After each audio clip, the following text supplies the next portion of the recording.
¿Cómo están? Hoy día tenemos un capítulo muy especial aquí en Cambio de Grado porque vamos a hablar de cosas que suceden en invierno en nuestro país. Justamente debido a las precipitaciones, nosotros en el norte de Chile tenemos el llamado desierto florido.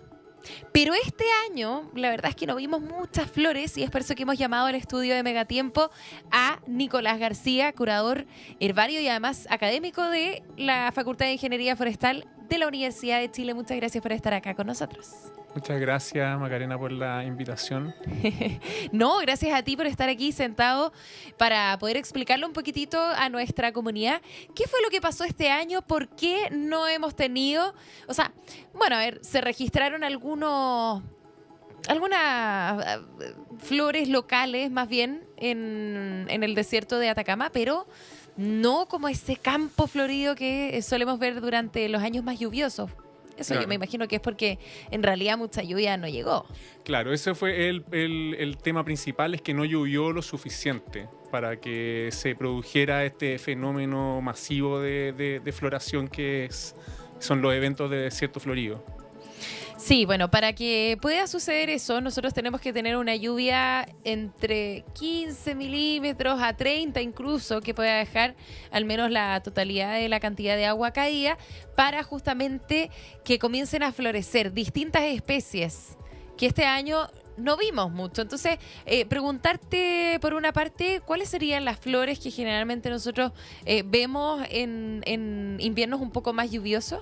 Sí, bueno, las típicas plantas del desierto florido, bueno, una combinación de arbustos y plantas herbáceas que se desarrollan y florecen de manera como explosiva y efímera, entonces muy pasajera, dura un tiempo corto el fenómeno del desierto florido. Entonces ahí, por ejemplo, un arbusto muy típico de esa zona es la corona de fraile, que es una especie de la familia de las margaritas, por ejemplo. Y hay muchas especies herbáceas, por ejemplo, las malvillas, las patas de guanaco, las añañucas, los lirios del campo. Hay muchas especies, es muy rico en especies el desierto florido y además tiene la gracia la zona de que hay muchas especies de plantas endémicas que Eso te iba a solamente decir. se desarrollan Nativas, en esa zona. o sea, que son solamente de la Sí, zona norte claro, de nuestro país. exclusivas de esa zona. ¿Cómo cuáles? Como por ejemplo, bueno, de las que te mencioné, todos esos grupos que, bueno, son como nombres con los que se les llama genéricamente a estas plantas, estos tipos de plantas, las malvillas, las patadas de guanaco, las añañucas, todas estas tienen especies que son endémicas, o sea, exclusivas del desierto florido. ¿Y que no la podemos ver en ninguna otra parte de Chile? En ninguna otra parte del mundo, claro. ¿Del mundo? Sí, esas especies en Y particular. estamos hablando del desierto más árido del mundo, que tiene plantas que solamente se pueden encontrar allí. Por eso la importancia también que en el invierno llueva, y además hay expertos que dicen que en general cuando nosotros vemos este desierto florido es cuando se instala el fenómeno del Niño, que sabemos que deja más precipitaciones, pero en este caso, como estamos en una especie entre transición e incertidumbre, porque todavía no sabemos si se va a instalar el fenómeno de la Niña, no sucedió eso este año. Entonces, preguntarte cuáles serían las que están quizás en peligro. Hay muchas semillas, me imagino, de distintas plantas, pero que no pudo brotar, que no pudo de alguna manera florecer durante este año 2024. Claro, bueno, todas las plantas que crecen en el desierto florido a lo largo de su historia evolutiva han adquirido distintos métodos, se han adaptado a estas condiciones como inciertas de cuándo va a llover en esa zona. Entonces están adaptadas a poder aguantar muchos años sin que caigan las lluvias suficientes y que hayan las condiciones, porque aparte de la lluvia se tiene que dar una condición de frío, entonces es Para importante que sean lluvias de invierno para que se produzca el desierto florido. Eso es importante. Me Sí. gustaría que lo explicaras un poquitito, porque en términos y en palabras bien sencillas, se necesita de alguna manera precipitaciones, pero también harto frío para que, y esto en palabras bien coloquiales, se rompa el cascarón Claro. y brote Para que se la planta, despierten ¿no? las Para que se semillas. despierte. Pero cuéntanos un poquito de ese proceso que es súper interesante, porque uno de alguna manera tiende a pensar que el frío quema un poco la planta, pero en este caso produce lo contrario. claro. Tiene que darse esta combinación de suficiente agua y suficiente frío para que estas semillas, este banco de semillas que está ahí en el desierto florido, puedan despertar estas semillas y brotar, que es lo que en términos más técnicos se llama como romper la latencia que tienen estas semillas. Se necesita la combinación de ambos factores para que se pueda dar el fenómeno del desierto florido.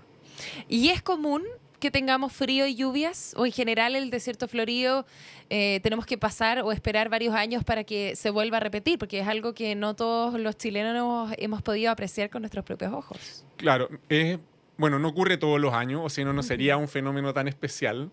Hay estudios que han analizado mediante imágenes satelitales hacia muchos años atrás, desde el año 81 por lo menos, hasta la fecha, hay registro de 15 eventos de desierto florido. 15 solamente. 15 en los últimos 42 años. Wow, es poquito. Entonces, más o menos en promedio ocurre cada 3 años, una cosa así, pero también con excepciones, obviamente. De repente han habido 2 años seguidos de desierto florido, a veces han pasado periodos más largos de, no sé, 5 años sin desierto florido, pero más o menos una cosa así. Sí. Bueno, durante los últimos 40 años, o al menos desde que se comenzó ya a registrar un poco lo que ocurría en el desierto florido, ¿han desaparecido algunas flores? Hemos visto que hay alguna que de alguna manera haya corrido peligro de extinción, producto de las condiciones que quizás son un poco más difíciles, aunque yo sé que tú hablabas de que estas son extremas y que pueden de alguna manera mantenerse incluso aunque no llueva, etcétera, pero hay algunas que hayan tenido los efectos ahí del cambio climático o incluso de la sequía que tuvimos durante los últimos 14 años? La verdad no. Hay especies, hay muchas especies que se consideran amenazadas en la zona del desierto florido, pero ninguna especie que haya desaparecido. Y el tema de la amenaza pasa en primer lugar porque en general son especies con distribuciones muy, muy acotadas, entonces crecen en un área muy restringida y eso las hace mucho más vulnerables. Y ahí, por ejemplo, está una especie que es emblemática de esa zona del desierto florido, que es la garra de león, que es una especie que está en peligro de extinción y que solamente aparece en los años donde hay desierto florido y crece en unas pocas quebradas en la costa de Huasco. Sí, es impactante igual como esa semilla sigue ahí, ¿eh? Claro. Y solamente ven la flor cuando el desierto florece, pero la semilla sigue durante años. Sí. Bueno, eso en este caso de la garra de león y de muchas otras especies que hay ahí en el desierto florido, estas se mantienen durante los años secos no mediante semillas, sino que mediante estructuras subterráneas que aguantan los años secos. Entonces, por ejemplo, hay especies que tienen bulbos, como cebollas, o que tienen como tallos muy gruesos subterráneos, o raíces gruesas, y a través de esas estructuras se mantienen durante los años secos y cuando están las condiciones apropiadas brotan sus partes como ¿Estructuras aéreas. que hace el ser humano de alguna manera para que se mantenga? No, ¿O son naturales? Son sus estructuras naturales, sí. Mira. Sí, bueno, sí. me llama la atención, ya que estamos hablando del suelo en particular, hay harta biodiversidad que sabemos que es invisible. ¿Qué pasa con los microorganismos de repente cuando tenemos un año sin lluvia, sin precipitaciones? ¿Estos también corren algún tipo de peligro de extinción? Y la importancia también de estos. Sí, igual que con las plantas, todos los seres vivos que hay en esa zona están adaptados a esta fluctuación, a aguantar periodos largos de tiempo sin agua. Entonces, claro, ahí lo que pasa cuando hay eventos de desierto florido es como que la vida explota. Entonces ahí todos estos organismos que viven ahí en esa zona aprovechan estas condiciones favorables para poder desarrollarse y cumplir con sus ciclos de vida y seguir perpetuándose. Ciclos de vida que entonces se mantienen independiente de si llueve o no. Sí, porque se mantienen, en los años en que no llueve, se mantienen en latencia, como que se duermen hasta que, ¿Y esto hasta que pasa aparece. en otros terrenos? Eh, Porque en general, mira, si uno tiene una planta en la casa o en el lugar de trabajo y uno no la riega, muere. sí. Y no hay manera de hacer revivir esa planta. Pero acá, ¿cómo es que puede mantenerse en esta especie así como si estuviera congelado y después nuevamente rebrota? Sí, están adaptadas, es parte de a lo largo de su historia evolutiva se ha adaptado a estas condiciones tan fluctuantes. Y claro, bueno, por ejemplo, bueno, la gracia del desierto florido y, bueno, la gracia de nuestro desierto florido ¿Ya? es que ocurre en el desierto más árido del mundo. Sí. Pero hay eventos similares en otras zonas del mundo también donde hay como zonas de transición entre clima mediterráneo y clima desértico. Mira. ¿Ya? ¿Y por qué en esa zona de transición? Eh, Buena pregunta. buena pregunta, Ah, buena pregunta. todavía no sí. se sabe la respuesta. Muy difícil Sí, predecirlo. porque, claro, o sea, el clima mediterráneo todavía es lo suficientemente benigno para el desarrollo de las plantas. Y ya en el desierto, mucho menos. Entonces, la transición como el ecotono entre estos dos climas. Se producen estos fenómenos de desierto florido y eso también está reportado, por ejemplo, en desiertos en California o en Australia o en África, que también ocurren eventos similares al nuestro, pero claro, pero con la diferencia de que el nuestro ocurre en el desierto más árido del mundo. Sí, bueno, y es impactante cómo las plantas se pueden adaptar a las distintas condiciones, porque un ser humano también se puede adaptar independiente del lugar donde viva, pero no todas las plantas. De hecho, en momentos de sequía hay muchas personas que han tenido que emigrar de un lugar a otro porque ya no se puede cultivar nada de alguna manera porque no hay agua para poder regar y ahí se quedan las plantas, las personas se tienen que mover hacia otros lugares, pero acá no. Aquí las plantas sin duda se mantienen ahí, vuelven a florecer ahí la semilla, entonces nada, es algo mágico, al igual que los colores que vemos Sí. en el desierto. ¿Por qué morado, amarillo, blanco? ¿Tiene que ver con alguna flor en particular, me imagino? O sea, que flores en particular que están ahí, que siempre brotan, pero tienen ahí su color específico. Sí, tiene que ver, bueno, yo creo que por una parte con los colores que son como más comunes como en los grupos más grandes, como a los cuales pertenecen las especies que hay en el desierto florido. Ya. Por ejemplo, las patas de guanaco. Las patas de guanaco en otras partes fuera del desierto florido también tienen sus flores así como moradas, lilas. Mira, Entonces, ahí estamos como, viendo algunas imágenes sí. y me gustaría que pudieras describir ¿cómo se llaman esas flores que estamos Ahí, por viendo ejemplo, ahora? Para estamos quienes viendo todavía no han ido. malvillas y añañucas. las Añañuca amarillas. sería la amarilla, ¿cierto? La amarilla es una Sí. añañuca. ¿Cuál claro. es la particularidad de esa flor en particular? De la añañuca? Sí. Bueno, la ñañuca es una planta bulbosa, entonces tiene una cebolla que es subterránea entonces cuando llueve aparece el tallo con las flores, bueno, las hojas y el tallo con flores, y luego se seca y se puede mantener el bulbo por varios años bajo la tierra hasta que vuelva a llover. Es una leyenda chilena, como dicen por ahí. Sí, hay una leyenda de la ñañuca. A ver. Algo así.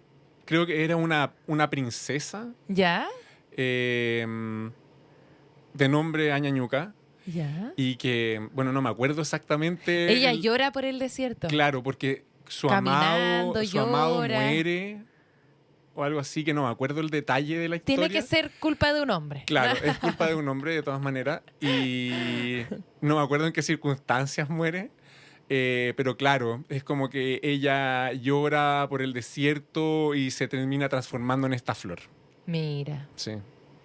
cómo cambian Por las pena cosas. de amor. Sí, bueno. Aquí en Chile tenemos harta leyenda, ¿no? Sí, mucha leyenda. Chiloé, bueno, en fin. Bueno, a ver, más. Aquí en Megatiempo nos gusta aprender. Entonces, este desierto florido de alguna manera puede generar también algunas externalidades positivas, me imagino también para quienes viven en el sector. Turismo. Sí, por turismo, ejemplo. sí, es una atracción turística bastante importante. Incluso este mismo año, yo estaba mirando ahí en internet, ahí se ofrecen paquetes turísticos para ir a ver el desierto florido, a pesar de que este año, claro, no fue un evento masivo de floración del desierto, pero floreció. Es que tuvimos algunas flores locales. Sí, pero eso no- se dice que floreció más o menos como un 3% de la superficie del desierto florido, la superficie potencial donde se puede desarrollar este fenómeno.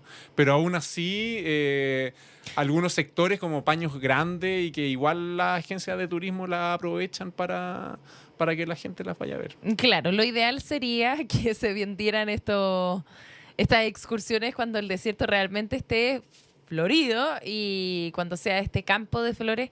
Pero lo que sí genera también el turismo es, de alguna manera, que al pisar, muchas veces las personas que pasan por encima, incluso con sus animalitos, que de repente hacen sus necesidades ahí mismo, eso genera alguna consecuencia también hacia las flores.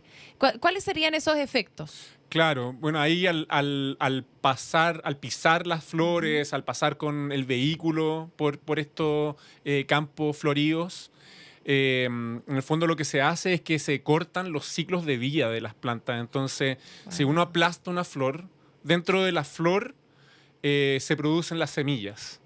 Entonces, si es que uno aplasta la flor, evita que ese individuo pueda producir sus semillas para perpetuar la especie en el futuro. Sí, eso da mucha lástima porque yo creo que el ser humano, si es que puede hacer algo mal, es que de alguna manera, si es que siguen caminando así por encima de este desierto florido, este podría desaparecer y no porque las condiciones sean complejas, porque sabemos que estas flores y estas semillas se pueden mantener incluso aunque no llueva, sino porque lamentablemente ahí las personas no resguardan la seguridad de este desierto. Entonces, Claro. ¿qué medidas se pueden tomar? Bueno, yo creo que lo más importante en todos estos temas ambientales en general es la educación.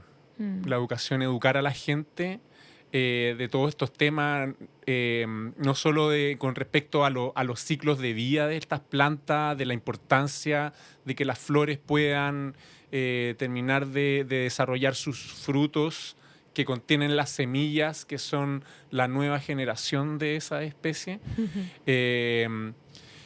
Y además de educar a la gente del valor que tiene nuestra biodiversidad. De esto ¿Cuál sería el valor que tiene esa biodiversidad en este momento? De que es una biodiversidad exclusiva de esa zona, que no ocurre, no la podemos encontrar en ninguna otra parte del mundo. Entonces, si es que la eliminamos de ahí, la eliminamos del planeta. Y entonces, y el fondo, el problema como más de fondo de cuando se elimina una especie, elimina información acerca del árbol de la vida, de cómo se ha desarrollado la evolución que ha dado lugar a la gran diversidad de especies que vemos en la actualidad. Sí, bueno, eso sería una lástima, porque claramente esto nos diferencia como país. O sea, tanto como tenemos cosas quizás más negativas que puede ser que le llamen la atención al mundo, también tenemos este tipo de maravillas, ¿no? Sí. Que de alguna manera hacen que seamos un país único. Sí, que un desierto es florido. parte de nuestro patrimonio y es parte de nuestra identidad.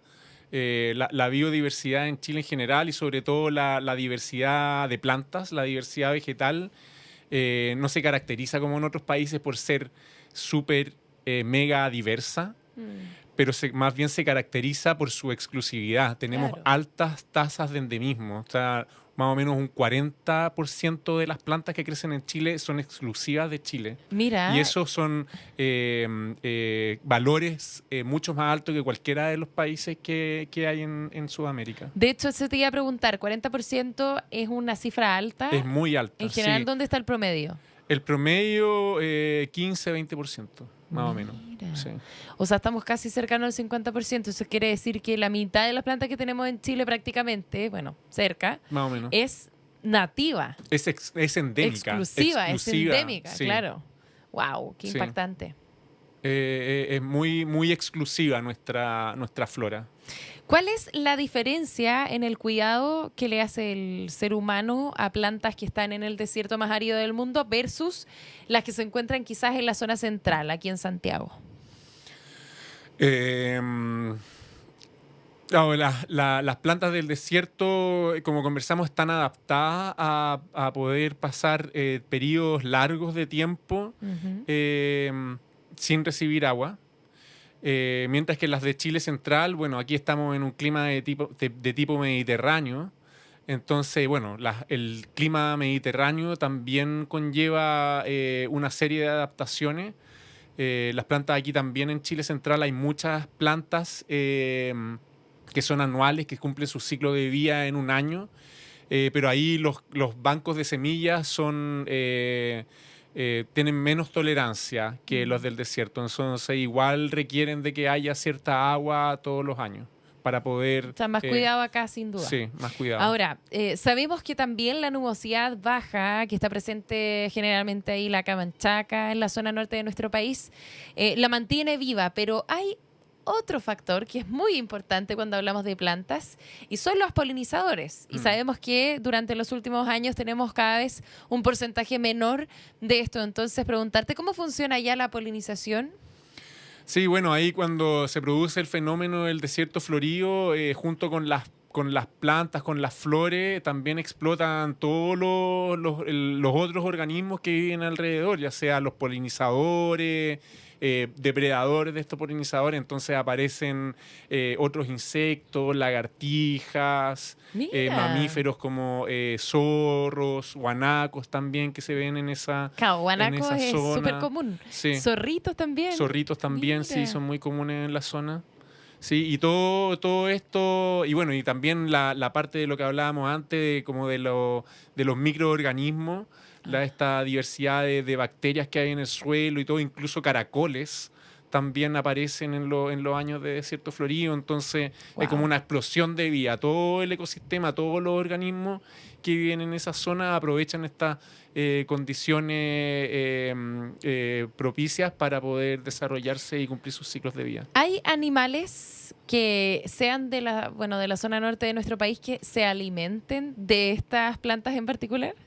Sí, muchos. Hay mariposas, hay unos escarabajos que son negros con blanco, que son Wow. las vaquitas, que son muy características del película, desierto ya. florido.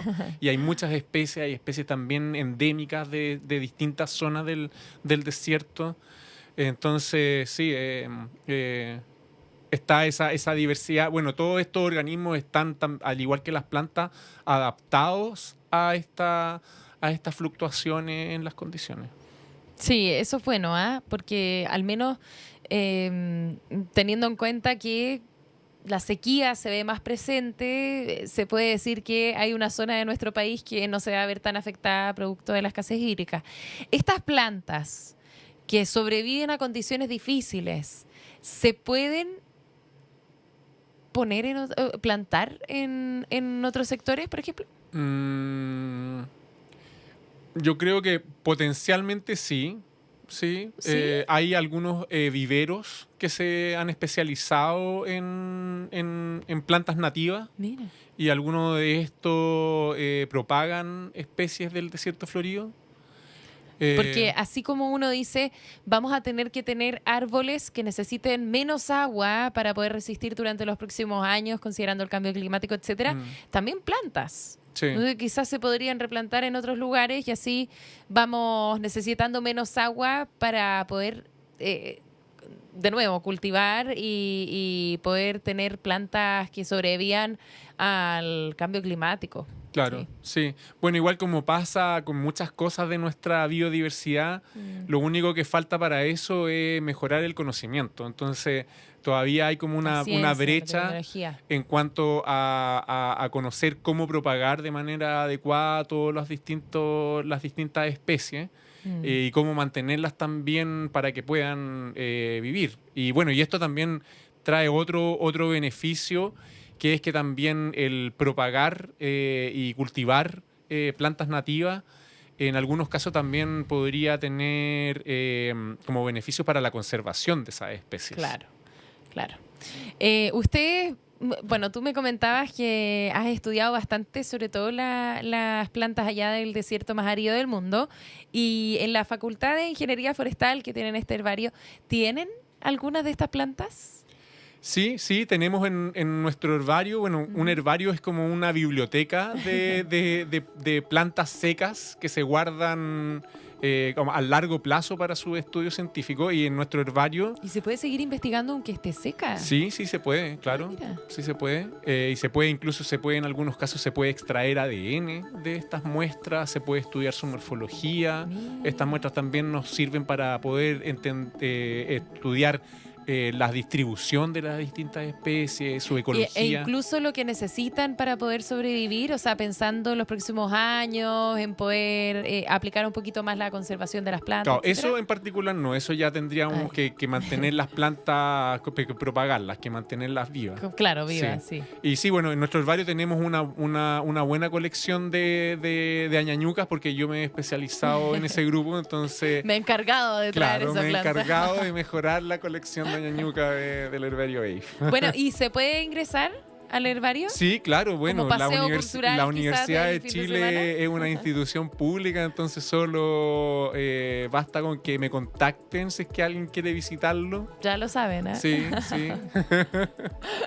Buenísimo. Es que buen panorama para un fin de semana, quizás hacer un paseo ahí con la familia, conocer la biodiversidad que tenemos ahí de plantas en nuestro país, imagínate. Ujú. Quizás no todos tienen la posibilidad de viajar al norte, pero sí tienen el tiempo suficiente para poder ir a la Universidad Metro ya. Claro, no es lo Y mismo conocer que la planta. no es lo mismo que verlas ahí, las plantas vivas. Claro, pero bueno, radiantes que eso en implica un gasto económico, terreno. el pasaje, el alojamiento, el esperar que pasen varios años hasta que realmente caigan precipitaciones, se den las condiciones para que el desierto esté florido. Entonces, bueno, son muchas los factores que inciden en eso. Sí. Bueno, ¿dónde se puede visitar? En la Facultad de Ingeniería Forestal, me imagino, Sí, de la está en la Universidad de Chile. Facultad de Ciencias Forestales, que está en el campus Antumapu de la Universidad de Chile. Sí. Buenísimo. Bueno, ya lo saben ustedes que nos están viendo. Aquí viajamos a distintas zonas en megatiempo, y en este caso fue el turno del desierto más árido del mundo para hablar acerca de este desierto florido, que hay pocas personas que han podido verlo 15 veces a lo largo de los últimos 40 años. 40 años, sí. Imagínense. Bueno, vamos a tener que seguir cuidándolo, sí, sin duda. Nicolás García, muchas gracias, curador ahí del herbario de la Ingeniería Forestal, de la Facultad de Ingeniería Forestal de la Universidad de Chile, y además profesor académico que nos vino aquí a enseñar a los estudios de megatiempo. Que estés bien. Muchas gracias. Bueno, y nosotros nos volvemos a encontrar en otras ediciones aquí en Megatiempo. No se vayan.